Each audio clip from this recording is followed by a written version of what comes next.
So I thought I'd share with you guys my iRebound online friends. So a few things that I use in one-handed cooking.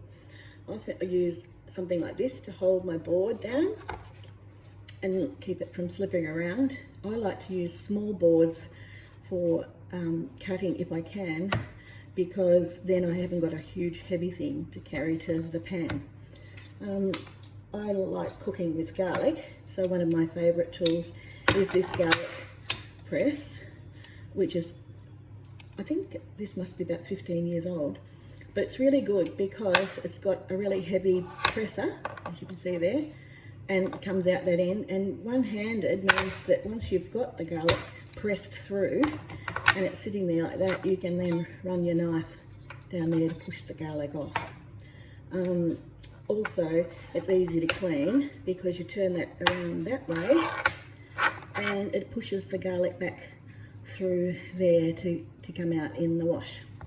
That's one thing. You saw before, one of my other favourite things is, I think anybody who has a stroke and who's trying to cook should have some good knives, and I like this particular style of knife because you can put your finger on the back of it and you can do that rocking motion when you're chopping, which is quite handy if you're one-handed.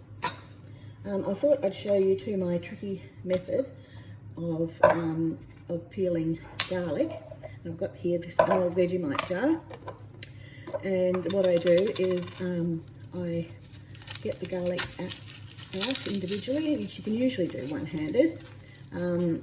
It's a bit tricky sometimes, and sometimes then I put it down on its flat side, if you've got a flat side, and cut that root off, and then it's a bit easier to get the garlic apart, she says, with your finger.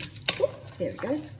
So now you've got the garlic cloves, and you want to get the skins off, but that's fairly difficult one-handed. Just push my scraps over to one side. Oops. So I've got here 3 cloves of garlic. I'll leave those ones up another time. And so I've got 3 cloves of garlic. So what I do is I cut the garlic clove on the diagonal like that, and I put them into my jar. So do that again on the diagonal and put them into the jar, and on the diagonal and put them into the jar. So then what I do is I one-handed, wonky turning. It's actually really good to have the very small Vegemite jar that you can put the screw lid on easily. Then you shake it right now for a while, and then dance around if you want to as well. And what you can see is that the skins are coming off the garlic really well. Now to get that last one.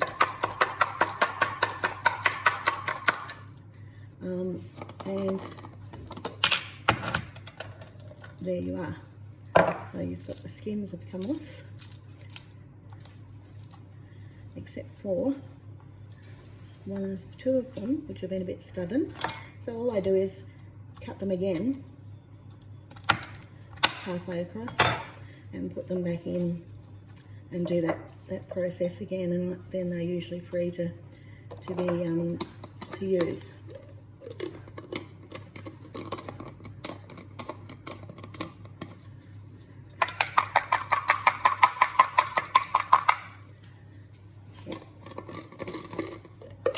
And there we go.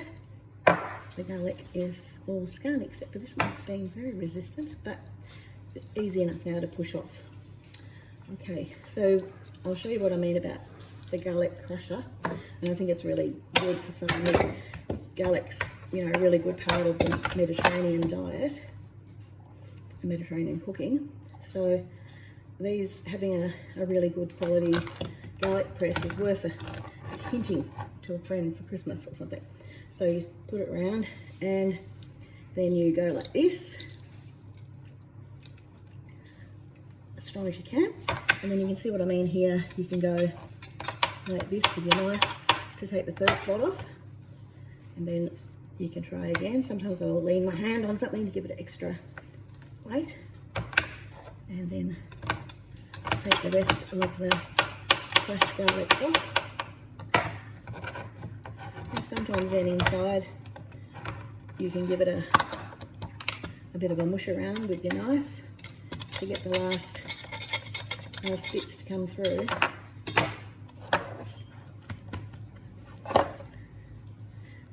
Like that. As you see, cut it off with your knife again. And there you've got your crushed garlic for your recipe. I'm just going to put that crushed garlic in my jar for a minute. I'll show you something else that I want to show you. I'm probably the last person in the world to know how to peel your garlic this way, but I thought someone might get a benefit from it. So I want to show you, like, peeling is quite difficult one-handed, but you can get peelers that make it a little bit easier. Peelers like this, for example. And then what you need to be able to peel is you need to be able to wedge the end onto something heavy.